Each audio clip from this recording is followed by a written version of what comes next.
tugboat.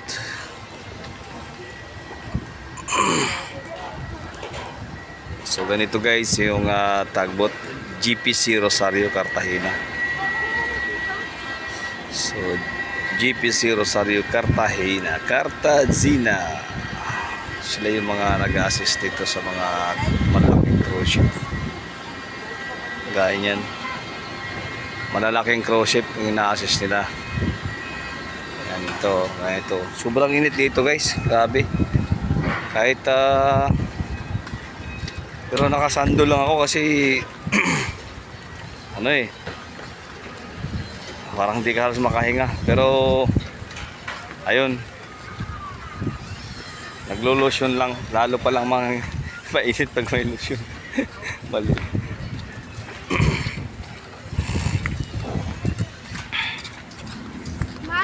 Bilis na lang.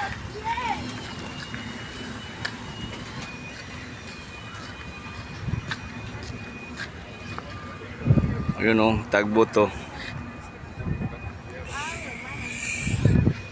Bilis na natin sa maluluto na tayo sa init. Grabe, sobrang init.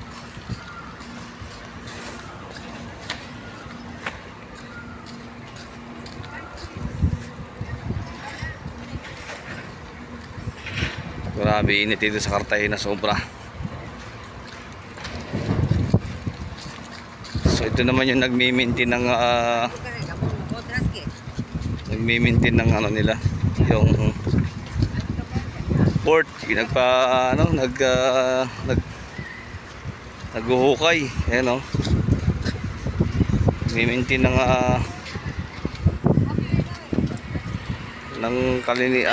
ng lalim. Ito pala yung nagmi-maintain ng lalim ng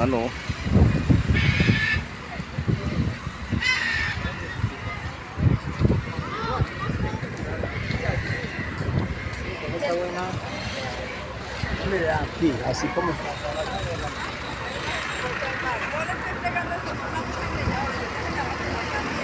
So yung guys, ito yung nag-maintain ng lalim ng pantalan nila ng terminal, yung naghuhukay. Yan o.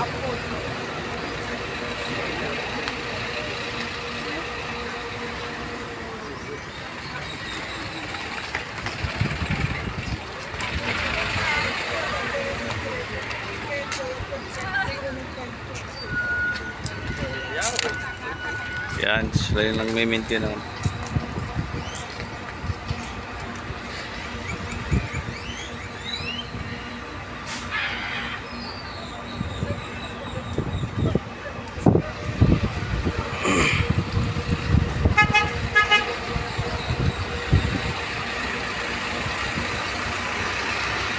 So as you can see guys,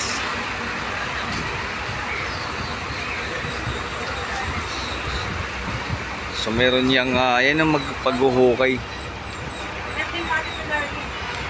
Yan, so yan yung maghuhukay dun sa ilalim ng ng pier.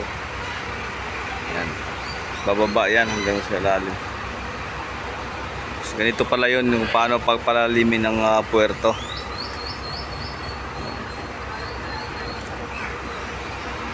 So talagang guys, makikita mo na tingnan mo na ngipin pa lang yun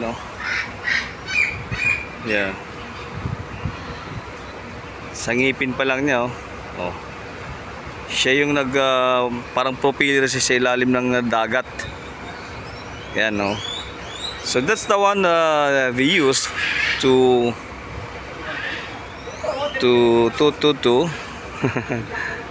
to grind the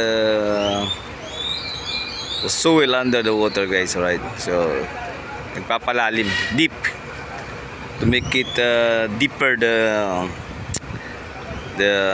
pier, so that the ships can alongside. Tama ba English ko? Yeah.